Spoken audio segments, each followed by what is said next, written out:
Okay, station number 8 is about nonlinear systems.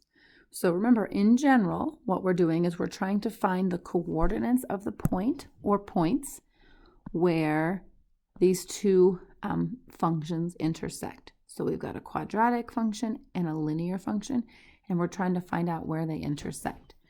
We use what's called substitution, which hopefully you recall from Algebra 1. But in the case of this one, they're both equal to y. So I'm going to just pick one of them. It doesn't matter which.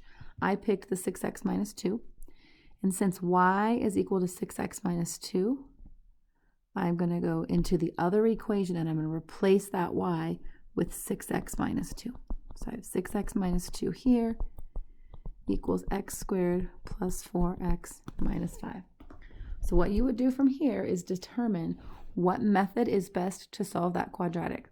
So first thing I would do is I would eliminate the square root property as an option because it has x's, and in order to use the square root property there can't be any x's. Once I've done that, before I can decide what to do, I need to get one side equal to 0. So I'm going to subtract 6x's and add 2. So right now I have 0 equals x squared minus 2x minus 3. Then, once I have a standard form quadratic, my options are to factor or to use the quadratic formula. So I'm going to attempt to factor first. I always try factoring first. So since my first term is an x squared, I put an x here and an x here. I multiply to a negative, so I have to have a positive and a negative.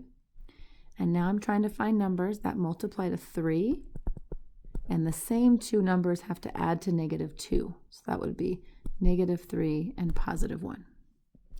Then to finish this solving, I take each of these factors and I set them equal to 0. So this would be x plus 1 equals 0, and I would subtract 1 and get x equals negative 1.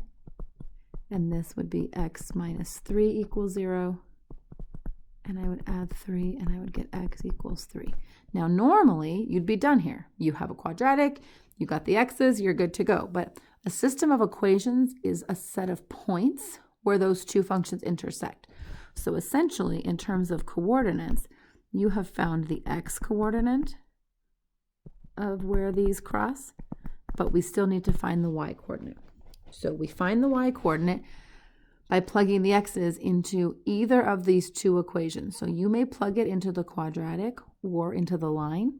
It's just usually easier to plug it into the line. So what I'm going to plug in is negative 1. So I have y equals 6 times negative 1 minus 2. And that would be negative 6 minus 2, which is negative 8. So over here I have negative 1, negative 8. And then I'm going to also, I guess I'll do it right up here. I'm going to plug in a 3. So y is going to equal 6 times 3 minus 2, which is 18 minus 2, which is 16. So these are your answers, and these are the coordinates of the points where this quadratic and this line would intersect. So now there's 2 more right below for you to try.